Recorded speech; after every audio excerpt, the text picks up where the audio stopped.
공직 생활을 하면서 서귀포시 지역의 발전을 위해서 어떻게 변화를 정리된 그 방식에 의해서 추진될 1일 날 10날 경선 여론 것입니다만 후보자끼리 합의가 있을 시에 지금 현재는 있기 때문에 그 변화와 필요성은 많이 느끼고 있다고 생각을 합니다. 저는 지난해 7월 30일 도지사 선거 출마 기자회견을 시작으로 제주의 곳곳을 다니며 도민이 원하는 것이 무엇인지 어떻게 개선해야 하는지를 정책으로 발표해 왔습니다.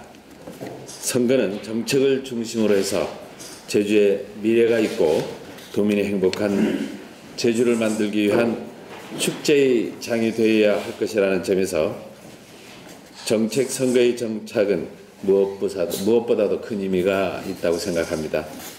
저는 제주도 전체가 균형 발전을 이룰 수 있는 정책을 지속적으로 개발하고 발표해 왔습니다. 오늘은 세계가 인정하는 천혜의 관광도시인 서귀포시의 발전을 위해 정책을 발표하려고 합니다. 서귀포시는 대한민국의 최남단 지역으로 수려한 경관과 휴양 환경을 갖고 있는 경쟁력이 우수한 지역입니다. 하지만 인구 증가율이 적고 개발에서 소외감을 갖고 있는 것도 현실이라 생각을 합니다. 저는 서귀포시를 수시로 다니면서 어떤 정책으로 서귀포시를 발전시킬 것인가 고민을 많이 해왔습니다. 서귀포시 발전을 위해서는 그 첫 번째로 책임시장제를 시행해야 되겠다. 정치적 이해관계로 수시로 바뀌는 시장보다 임기를 보장하고 서귀포시 발전을 위해 소신 있게 일할 수 있는 구조를 만들지 않는다면 서귀포시의 발전은 단절이 연속될 수밖에 없을 것이라 생각을 합니다. 그러므로 인사, 재정권, 도시계획 위반 결정권 등 포함한 책임성을 가질 수 있는 책임시장제를 서귀포시 발전 조건 하나로 인식하고 책임시장제를 시행하겠습니다. 두 번째로 체류형 관광단지와 기반시설을 중심으로 한 지역 경제 활성화가 이루어져야 한다. 공공기관 이전과 혁신도시 인구 유입을 통해 서귀포시 지역 발전의 중추적인 역할이 되어야 있어야 한다고 생각합니다. 영어 교육도시와 휴양형 주거단지, 헬스케어타운 등 제주국제자유도시 핵심 사업이 서귀포시를 중심으로 추진되고 있는 만큼 이 핵심 사업이 성공적으로 추진될 수 있도록 최대한 지원이 이어져야 한다고 생각합니다. 세 번째로 서귀포시 외곽지가 아닌 중심 지역에 대학이 들어서야 합니다. 젊은이들이 함께하는 도시가 아니면 상권이나 경제가 침체되지만 반대로 젊은이들이 함께하는 도시는 그 발전이 빠르게 성장합니다.